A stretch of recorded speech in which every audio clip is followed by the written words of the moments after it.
Bueno, y haciendo entonces, continuando con la línea de que venimos hablando, del concepto de trayectorias y que nos invita a reflexionar este concepto, entonces tenemos que pensar en si eh, dentro del currículum teórico que plantea que el aprendizaje tiene que durar tanto tiempo y además tiene que ser evaluado de determinada manera, y si esa evaluación indica que esa persona no entendió determinado contenido, entonces tiene que volver a atravesar ese aprendizaje. Bueno, en principio tenemos que ver qué ofrece el sistema educativo para que esa persona recupere el aprendizaje en los términos que impone el diseño curricular, eh, porque no va a reestructurarse de una manera más amplia como la que podríamos reflexionar a partir de los aportes de Flavia Terici.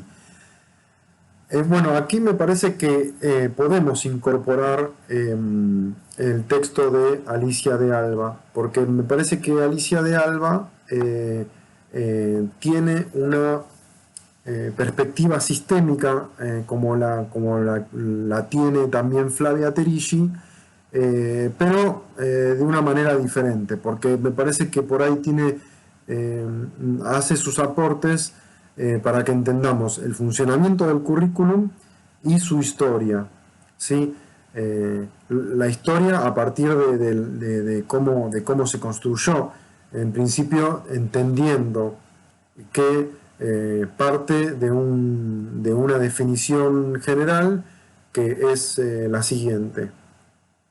Currículum se entiende a la síntesis de elementos culturales, que entre paréntesis menciona que son los conocimientos, elementos culturales que son los conocimientos, valores, costumbres, creencias, hábitos, que conforman una propuesta político-educativa pensada e impulsada por diversos grupos y sectores sociales cuyos intereses son diversos y contradictorios, aunque algunos tiendan a ser dominantes o hegemónicos y otros tiendan a oponerse y resistirse a la dominación o hegemonía, ¿sí? Síntesis a la cual se arriba a través de diversos mecanismos de negociación o, ella dice por I, pero yo digo o, I, o imposición social, ¿sí? O sea, no siempre hay negociación, a veces hay solo imposición, y cuando hay negociación también hay imposición. Podemos asegurar eso. Esta noción de currículum es una noción bastante amplia, ¿no? Estamos hablando en principio de que estamos dando cuenta de que esa síntesis de elementos culturales es también una selección, o sea, la síntesis, no, digamos que no es, vamos a hablar un poquito de todo, ¿no? O sea, la síntesis es, vamos a hablar de estas cosas y de estas cosas no vamos a hablar. Serían síntesis, entendámoslo también equivalente a selección, ¿sí? Y que esta selección es producto, no es que hay tres personas decidiendo en total de acuerdo que estas cosas sí, estas cosas no, sino que es una selección que se hace, es una selección colectiva, digamos, social, en donde consideramos que determinados contenidos son válidos y son importantes para la sociedad. En principio tenemos que entender que esta selección está hecha en función de un contexto. O sea, los contenidos que se seleccionaron en la época fundacional de la Argentina ya no son los mismos, y algunos siguen siéndolo, pero ya no son los mismos hoy en día. Entendemos que esa selección entonces es en función del contexto, ¿sí? Y acá la cuestión hegemónica la podemos entender en función del mercado, o sea, vivimos en una sociedad capitalista donde las relaciones sociales están determinadas por esa lógica, por ese sistema, y que hay una cuestión que demanda el mercado, o sea, la sociedad que está basada en función de lo que demanda el mercado, tiene que ver, por ejemplo, con qué conocimientos demanda el mercado para que las personas podamos desempeñarnos en determinados lugares, ¿sí? Entonces, esos conocimientos, por ejemplo, que el inglés sea el idioma más extendido en la educación formal, habla de que, además de que somos una sociedad capitalista, además consideramos que la lengua inglesa está presente en algunos lugares que son importantes para desarrollarnos como personas, ¿no? Qué sé yo, por ejemplo, Internet es un sistema en donde el inglés también es una parte importante, o el desarrollo de determinadas actividades laborales. O sea, hay términos que aún los desarrollamos en español, pero que siguen estando en inglés. Por ejemplo, cuando decimos speech, qué sé yo, no sé, o cuando decimos muchas cosas. Por ejemplo, currículum no es un término español, es un término que me parece que es un término latín que se lo apropió las corrientes de pensamiento angloparlantes. Sí, pero bueno, nosotros no lo usamos currículum directamente, porque incluso si nosotros lo traducimos al español, currícula significa otra cosa dentro de la disciplina, de la didáctica y de la educación. Pero bueno, volviendo a De Alba, entendemos, o sea, currículum ya lo estamos entendiendo como una selección de elementos culturales que no solamente va a ser un contenido determinado, sino que va a estar además cruzado por valores, costumbres, creencias, hábitos, ¿sí? Y, o sea que el currículum además está influenciado por una cuestión cultural, ¿sí? Que tiene que ver con qué creencias forman parte de la cultura para la cual nosotros estamos haciendo una selección de contenidos que son valorados. O sea, la creencia de que el inglés es más importante que otros idiomas, por ejemplo. ¿Es una creencia? ¿En parte es una realidad? ¿O es parte de una costumbre? ¿O tiene que ver con determinados valores? Bueno, es simplemente más que nada para reflexionar sobre eso, no para juzgar, pero bueno, algo de eso tiene que ver. Después empieza a dar pasitos que tienen que ver con estos subtítulos, por ejemplo, acerca de la síntesis de los elementos culturales que conforman la propuesta curricular, acerca del currículum como propuesta política educativa. Bueno, con estos elementos, por ejemplo, acá dice, este carácter de síntesis en muchas ocasiones contradictoria nos permite comprender por qué es difícil concebir el currículum como un sistema congruente y articulado. ¿Sí? Porque, bueno, síntesis también tiene que ver con, implica este carácter de lucha, ¿no?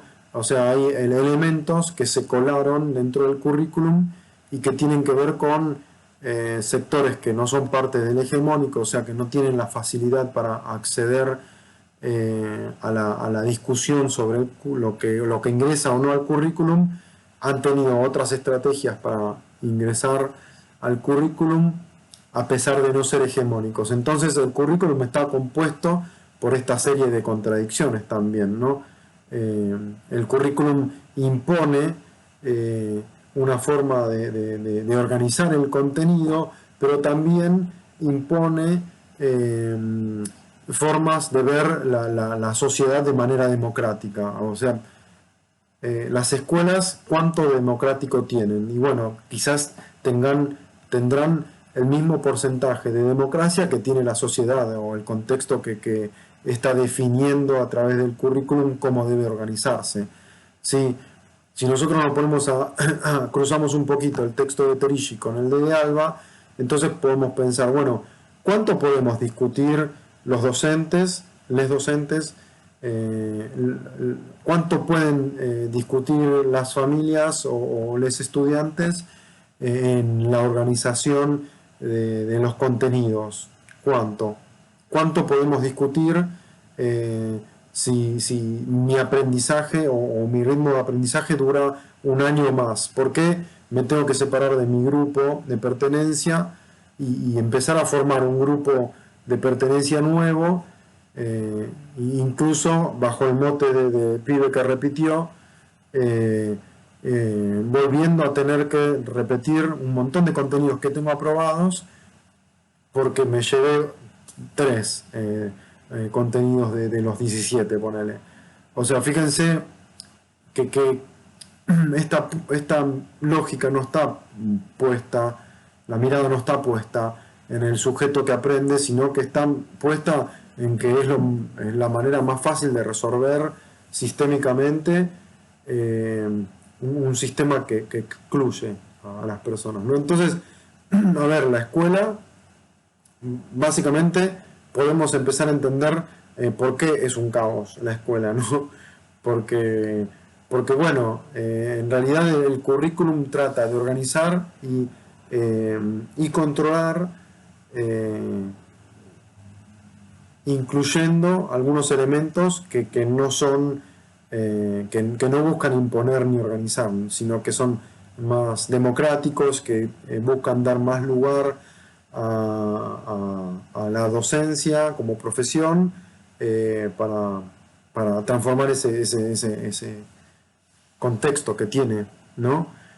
¿Cuánto lugar tiene el docente o la docente para transformar ese lugar, el aula, ¿no? Y a su vez, bueno, como veníamos diciendo de la unidad 1, a su vez el aula es un espacio de libertad con buenos marcos de libertades, digo, ¿no? Bueno, después la propuesta política educativa, que hablábamos del contexto, ¿no? El contexto histórico que atraviesa el currículum, y cuánto de ese contexto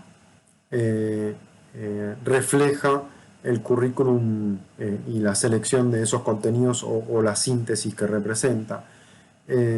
Sí, también habla, ahora no lo estoy encontrando en el texto, pero es importante que entendamos que el currículum también se organiza por niveles, ¿no? Niveles de concreción del currículum. Decíamos que, por ejemplo, la ley de Educación Nacional, que es la ley que está vigente actualmente, es una ley que tiene alcance nacional. O sea que ese tipo de documento actúa a un nivel de concreción nacional, a un nivel nacional, ¿sí?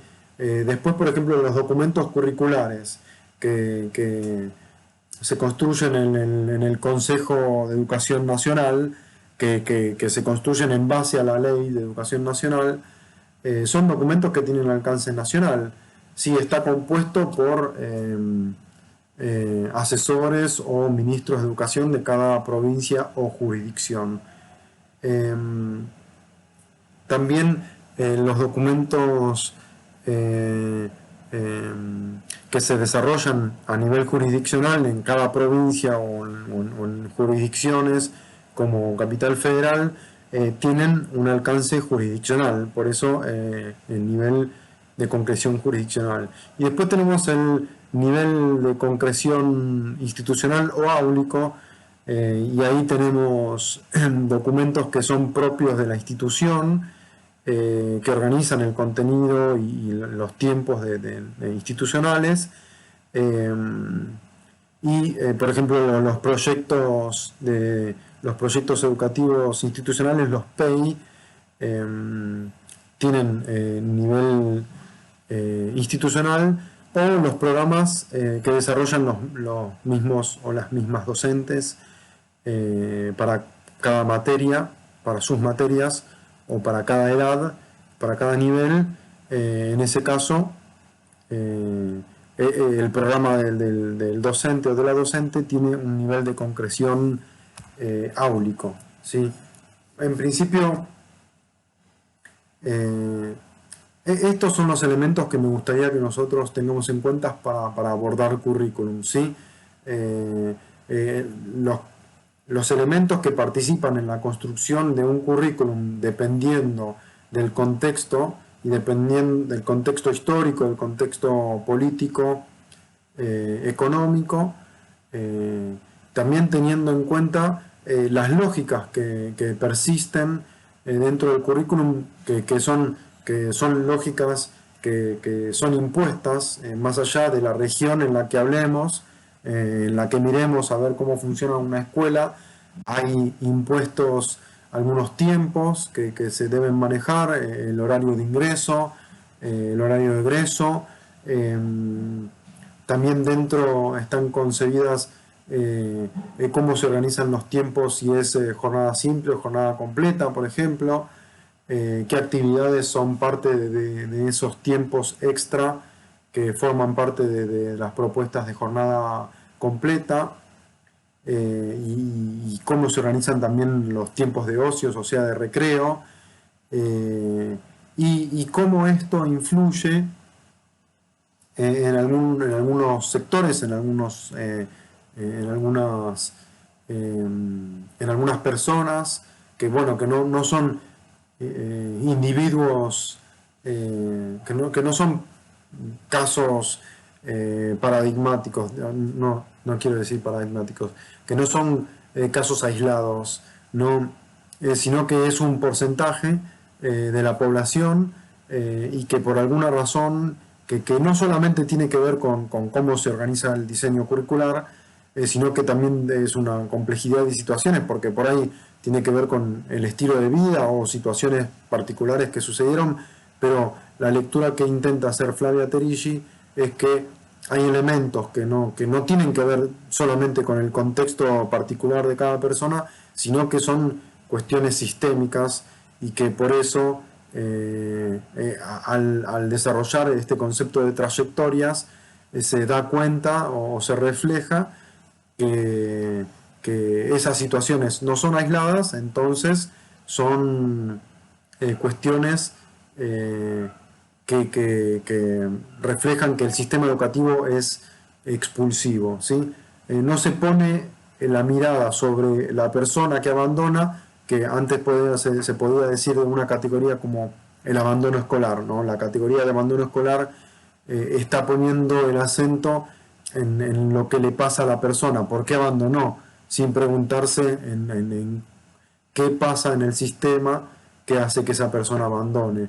No, la misma lógica la podemos mencionar cuando vemos desde la perspectiva inclusiva de la educación, cuando decimos, bueno, hay personas que tienen habilidades diferentes, eh, eh, y que no están siendo incluidas dentro del sistema educativo, que no tienen problemas cognitivos, ¿no? Que no deberían ser parte de el área especial de educación. No hay nada que le esté afectando a su capacidad cognitiva. Lo que está sucediendo es que hay características del sistema educativo que no están permitiendo o están obstaculizando que esa persona participe de esa instancia educativa, ¿sí? O sea, estamos haciendo un paralelismo. Entonces, estamos diciendo, el sistema educativo es expulsivo de por sí, teniendo en cuenta que las personas que están abandonando el sistema educativo ni siquiera son sordos, ni siquiera son ciegos, ni siquiera tienen problemas de movilidad, o formas de movilizarse diferentes, podemos decirlo de una manera más amplia. Las personas que estamos viendo, que están abandonando la escuela, están abandonando por otras razones. O sea, quizás están abandonando porque el sistema educativo no las incluye dentro de sus ritmos de aprendizaje, ¿sí? Por ahí una persona que, que no es ni sorda, ni ciega, ni moviliza en una silla de ruedas, tampoco puede terminar su año lectivo. ¿Por qué? ¿No? Y si nos ponemos a pensar, vemos, bueno, por ahí los tiempos que indican el diseño curricular no son los tiempos que indica también que puede llevarle a determinada persona a desarrollarse, a incorporar determinado contenido. Bueno, yo creo que está re clara la idea, pero bueno, como no tengo personas que asientan adelante mío, no lo puedo saber. Y bueno, a ver, hasta aquí creo que damos por culminado unidad 1 y 2 y contenido transversal, al menos en una primera instancia. Ahora les voy a hacer un videito más cortito con respecto a lo que estuve viendo en los foros. Pero hasta aquí estaremos culminando y el viernes que viene tendremos un encuentro sincrónico por Zoom o por Google Meet o por Hagendengen. Pero bueno, en principio Google Meet. Ahora nos vemos.